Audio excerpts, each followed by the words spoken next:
할렐루야. 우리 주위 돌아보시면서 예수님 이름으로 사랑합니다 인사 나누시겠습니다. 예수님 사랑합니다. 예수님 사랑합니다. 예수님 사랑합니다. 예수님 사랑합니다. 오늘은 야고보서 1장 19절을 중심으로 분노, 이와 같은 제목으로 말씀의 은혜를 나누고자 합니다.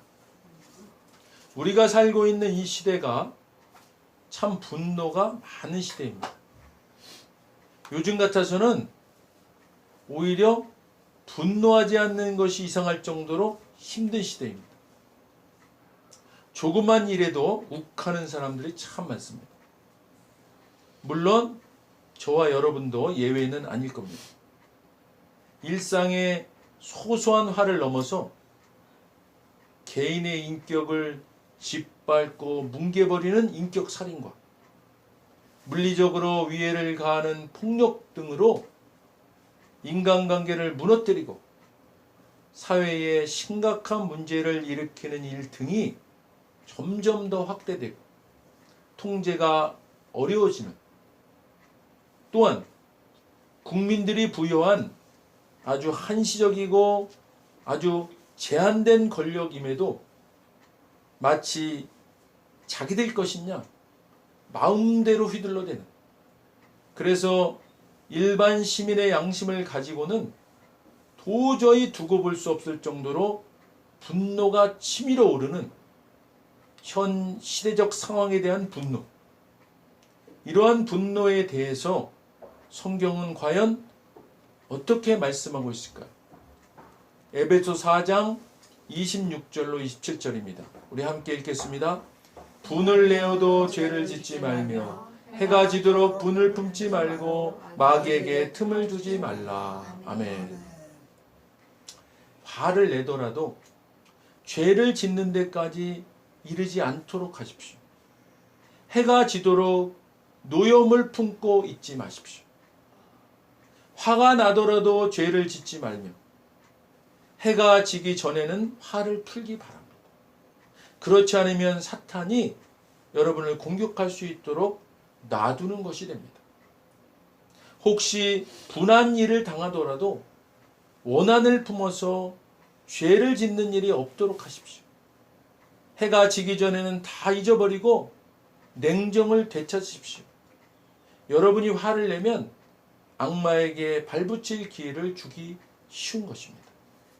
사랑하는 여러분, 주체할 수 없는 화가 있으십니까? 분노가 치밀어 오르십니까? 구원받아 은혜 아래 있는 저와 여러분도 화 낼 수 있습니다. 분노 가질 수 있습니다. 그러나 성경은 화를 재료로 삼아서 복수심을 불태워서는 안 될 것을 말씀하고 있습니다. 이것은 화가 문제가 아니라 화로 인해 남을 미워하고 복수하고 응징하고자 하는 죄로 연결되기 때문입니다. 화가 난 채로 오래 있지 마시길 바랍니다. 사랑하는 여러분, 화난 채로 잠자리에 들지 마시길 바랍니다. 이것은요, 마귀가 우리 가운데 틈타고 우리 가운데 또아리 틀 공간을 마련해 주지 않기 위함입니다. 분노 조절 첫 번째는 화는 뇌대 죄로 발전시키지 않는 것입니다. 미워하고 복수하고 응징하고자 하는 마음으로까지 가지 않는 것입니다. 또한 짧게 끝내는 것입니다. 최소한 잠자리에 들기 전에는 해결하는 것입니다. 잠언 14장 30절입니다. 함께 읽습니다. 평온한 마음은 육신의 생명이나 시기는 뼈를 썩게 하느니라. 아멘. 마음이 평안하면 생기가 돌지만 질투를 하면 뼈까지 썩는 것입니다.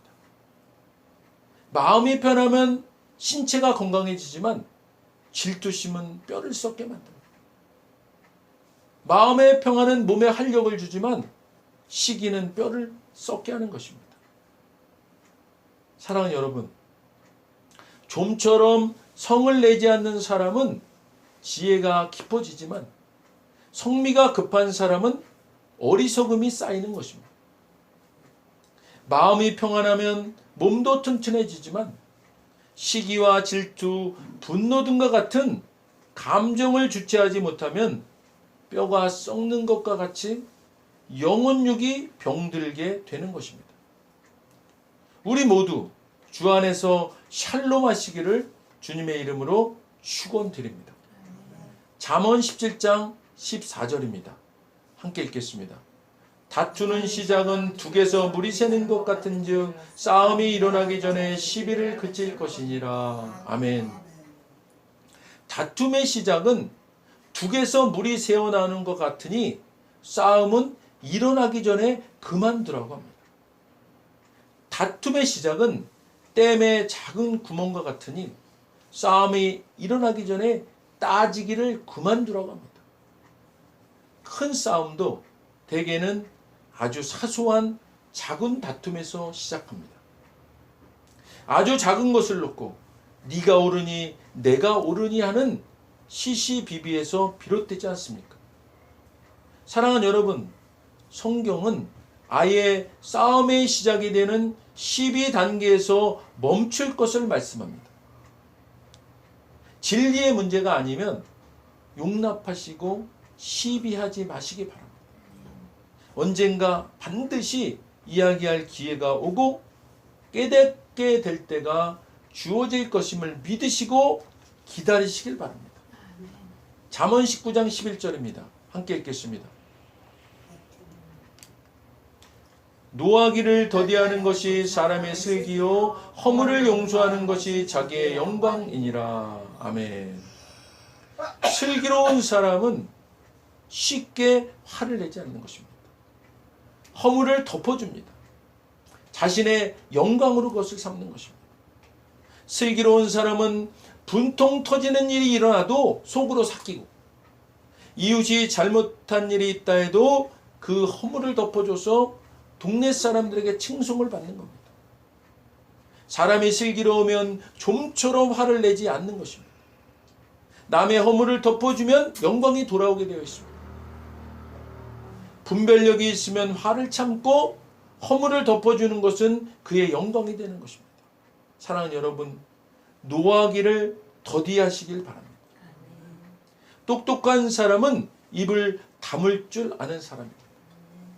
여러분, 통이 큰 사람이 되길 원하십니까? 그렇다면 남을 용서하고 잊어버리시기 바랍니다. 성질 나쁜 리더는 미친 개와 같은 것이고 인품 좋은 지도자는 상쾌한 아침 이슬과 같은 것입니다. 잠언 20장 3절입니다. 함께 읽겠습니다. 다툼을 멀리하는 것이 사람에게 영광이거늘 미련한 자마다 다툼을 일으키느니라. 아멘. 다툼을 멀리하는 것이 자랑스러운 일임에도 어리석은 사람은 누구나 쉽게 다툽니다. 다툼을 피하는 것이 영예로운 일이지만 미련한 자는 조급히 다투려 합니다. 될 수 있는 한 싸움을 멀리해야 사람들에게 나쁜 소리를 듣지 않는 것인데 미련한 자들은 하나같이 다툼만 일으킵니다. 무게 있는 사람은 분쟁에 끼어들지 않지만 어리석은 사람은 싸움에 끼어드는 것입니다. 다툼을 그치는 것은 영광이 되지만 어리석은 사람은 다들 쓸데없이 참견합니다. 다툼을 멀리하는 것이 자랑스러운 일임에도 어리석은 사람은 누구나 쉽게 다툽니다. 사랑하는 여러분, 할 수 있는 한 싸움을 피하십시오.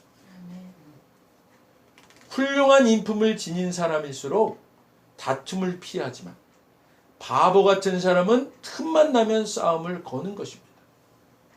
잠언 21장 14절에서 말씀합니다. 함께 읽겠습니다. 은밀한 선물은 노를 쉬게 하고 품 안의 뇌물은 맹렬한 분을 그치게 하느니라. 아멘. 은밀하게 주는 선물은 화를 가라앉히고 품속에 넣어주는 뇌물, 여기서 뇌물이라고 말했지만 부정적인 의미로는 뇌물이고 긍정적인 의미로는 선물을 말합니다. 이런 품속에 넣어주는 선물은 격한 분노를 가라앉힌다고 했습니다. 은밀하게 건네준 선물은 노를 풀게 하고 옷에 숨겨 전달된 선물은 화를 그치게 하는 것입니다.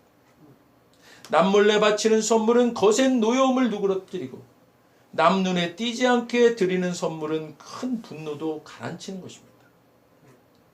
조용히 건넨 선물은 화난 사람을 진정시키고 진심 어린 선물은 거센 분노를 가라앉히는 것입니다. 사랑하는 여러분, 혹 여러분으로 인해 화난 사람이 있습니까? 그것으로 인해 관계에 어려움이 생겼습니까?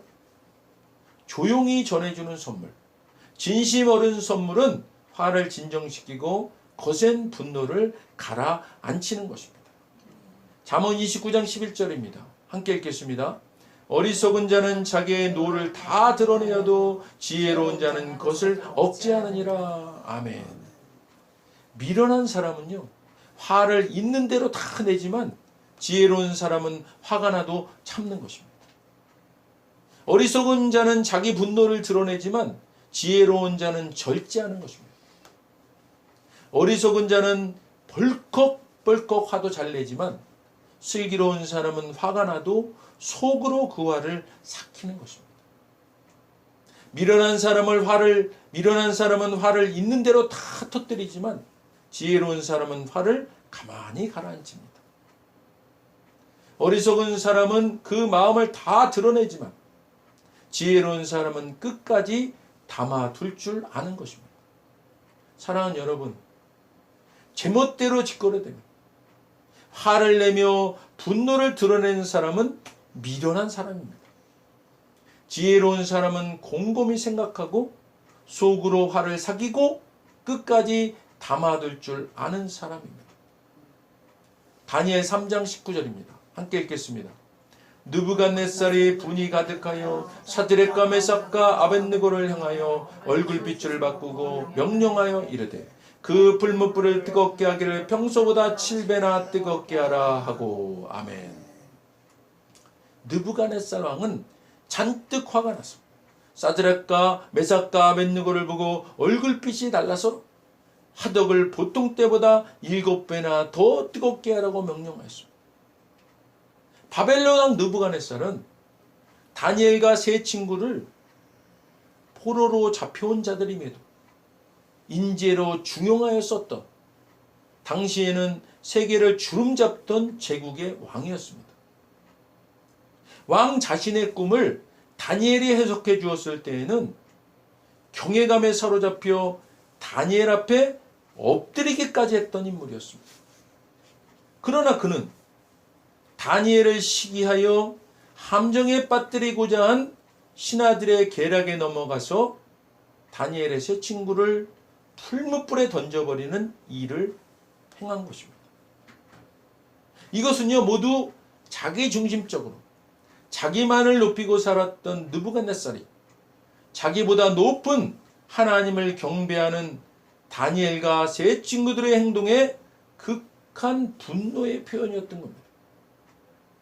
하나님을 향한 시기와 질투, 분노가 분별력을 잃게 하고 자기가 귀하게 여기고 자기 통치에 큰 역할을 담당하고 있는 중직자들인 사드락과 메삭과 아벳느고를 사형에 처하는 판단착오를 범하게 된 것입니다. 이 모든 것이 어처구니 없는 분노의 표출로 인한 것이었습니다. 감히 자기와 대등할 수 없는 하나님에 대한 시기와 질투를 통한 분노가 대제국을 이룬 인간으로서는 뛰어난 능력의 소유자였음에도 제대로 된 판단을 무력하게 만든 것입니다. 로마서 12장 19절입니다. 함께 읽겠습니다. 내 사랑하는 자들아, 너희가 친히 원수를 갚지 말고 하나님의 진노하심에 맡기라. 기록되었으되 원수 갚는 것이 내게 있으니 내게 갚으리라고 주께서 말씀하시니라. 아멘. 사랑하는 여러분, 스스로 원수를 갚지 마시고 그 일은 하나님의 진노하심에 맡기십시오. 성경에도 기록하기를 원수 갚는 것은 내가 할 일이니 내가 갚겠다고 주님께서 말씀하신다 했습니다. 사랑하는 여러분, 여러분이 직접 원수를 갚지 말고 하나님의 진노에 맡기십시오. 성경에 이렇게 기록되어 있습니다. 주님께서 말씀하시기를 원수 갚는 것이 나에게 있으니 내가 갚을 것이라. 사랑하는 형제들이여, 스스로 복수하려 하지 말고 하나님께 맡기십시오. 원수 갚는 일은 내가 할 일이니 내게 맡기라고 하나님께서 말씀하셨습니다. 사랑하는 여러분, 어렵지만 불가능할지도 모르지만 이를 악물고 원수도 축복하십시다. 결코 악담을 퍼붓거나 하지 마십시다. 행복해할 때 함께 기뻐해 주십시다. 슬퍼할 때 함께 울어 주십시다. 서로 잘 지내시기를 바랍니다. 혼자 잘난 척하지 마십시다. 별 볼 일 없는 이들과도 친구가 되십시다. 대단한 사람인 양 굴지 마십시다. 되받아 치려고도 하지 마십시다. 대신 누구에게서나 아름다운 점을 찾으시기를 바랍니다. 할 수 있다면 모든 사람들과 어울려 함께 사이좋게 지내십시오. 받은 대로 되갚아 주겠다고 고집하지 마십시오. 그것은 우리가 할 일이 아닙니다. 하나님께서 내가 심판할 것이다, 내가 알아서 할 것이다 라고 하십니다. 성경은 원수가 굶거든 먹이고 목마르거든 마시게 하라고 하십니다. 사랑하는 여러분, 어렵지만 힘들지만 이를 악물고 주님 주신 말씀대로, 주님 주신 명령대로 원수일지라도 사랑하며 사십시다. 원수 갚는 일은 하나님이 하실 테니까요. 야고보서 1장 19절로 20절입니다. 우리 함께 읽겠습니다. 내 사랑하는 형제들아, 너희가 알지니 사람마다 듣기는 속기하고 말하기는 더디하며 성내기도 더디하라. 사람이 성내는 것이 하나님의 의를 이루지 못함이라. 아멘. 여러분 이걸 알아두십시오. 누구든지 듣기는 빨리 하고 말하기는 더디하고 노하기도 더디하십시오. 노하는 사람은 하나님의 의를 이루지 못하기 때문입니다. 사랑하는 형제자매 여러분, 다른 사람의 말은 빨리 듣고 자신의 말은 천천히 하십시오. 쉽게 화를 내지 말기 바랍니다. 화를 내면 하나님께서 원하시는 의로운 삶을 살 수가 없게 되는 겁니다. 사랑하는 형제들이여, 말은 적게 하고 듣기를 즐겨하며 화는 잘 내지 않는 것이 가장 좋은 일이라는 것을 잊지 마시기 바랍니다. 분노는 우리를 좋은 사람으로 만들지 못할 뿐 아니라 하나님께서 바라시는 사람이 되는데도 방해가 됩니다. 누구든지 듣기는 빨리 하고 말하기는 더디하시길 바랍니다. 또 여간에서는 화를 내지 마십시오. 화를 내는 사람은 하나님의 정의를 이룰 수가 없는 것입니다. 사랑하는 여러분, 듣기는 속히 하시고 말하기는 더디하시기 바랍니다. 분노는요, 그보다도 훨씬 더 뒤처지게 하시기 바랍니다. 화내는 것으로는 하나님의 의를 자라게 할 수가 없습니다. 모든 악덕과 암덩어리 같은 악을 쓰레기통에 던져버리시길 바랍니다. 우리의 마음을 겸손하게 해요. 우리를 인도하시는 하나님께서 우리를 말씀으로 조정하셔서 우리의 삶이 구원받아 은혜 아래 있는 하나님의 자녀요 천국 백성으로서 참 자유함과 기쁨과 은혜를 누리고 베풀고 나눈 형통한 삶 되시기를 주님의 이름으로 축원드립니다. 기도하시겠습니다.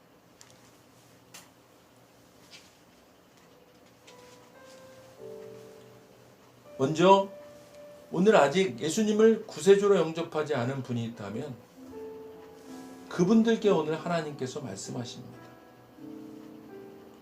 나는 너희를 사랑하기에 내 아들을 너희에게 주었다. 예수님은 우리를 대신해서 십자가에 못 박혀 죽으셨고 우리를 위하여 우리를 대신하여 죽으셨습니다. 그 결과 거룩하신 하나님의 모든 정죄함과 처벌이 우리가 아닌 대속제물이신 예수님께 떨어졌습니다. 성경에 기록된 바 하나님은 거룩하신 동시에 사랑이십니다. 그래서 우리를 사랑하셨음에도 그의 거룩함을 더럽힐 수 없었죠. 누군가가 대신 죽어야 했습니다. 그래서 영생하시는 예수님께서 보좌에서 내려오사 인간의 아기로 태어나셨죠. 죽기 위해 오신 겁니다. 완벽한 인간이신 그분이, 흠 없는 인생을 사신 주님이 우리를 위해 흠 없는 순양이 되셨습니다. 십자가에서 우리 대신 죽으셨고 3일째 되던 날 부활하셨습니다. 아직 예수님을 영접하지 않으셨다면 이 기도를 따라 하시길 바랍니다. 돕는 마음으로 다 같이 따라 하시겠습니다. 하늘에 계신 아버지, 얼마나 멋진 선물을 제게 주셨는지요. 주 예수 그리스도를 보내사 십자가에서 죽게 하셨고 저의 대속제물로 삼으셨습니다. 예수님은 내 죄와 저주와 처벌을 받으셨습니다. 그 모든 것이 십자가에서 완결되었습니다. 오늘날 예수님이 죽음에서 부활하셨기에 나는 예수님 안에서 하나님 앞에 설 수 있게 되었습니다. 하나님의 은총을 받고 선하심과 복의 면류관을 씁니다. 예수님은 이제 나의 구원주이십니다. 예수님은 이제 나의 주님이십니다. 하나님 아버지 감사드립니다. 예수님 이름으로 감사하며 기도드립니다. 아멘. 오늘 진심으로 따라하신 이 영접 기도가 믿어지는 은혜가 임하신 분 구원 받으셨습니다. 할렐루야. 우리 구원받은 주님께 감사의 박수로 영광 올립니다. 하나님 감사합니다. 할렐루야 감사합니다.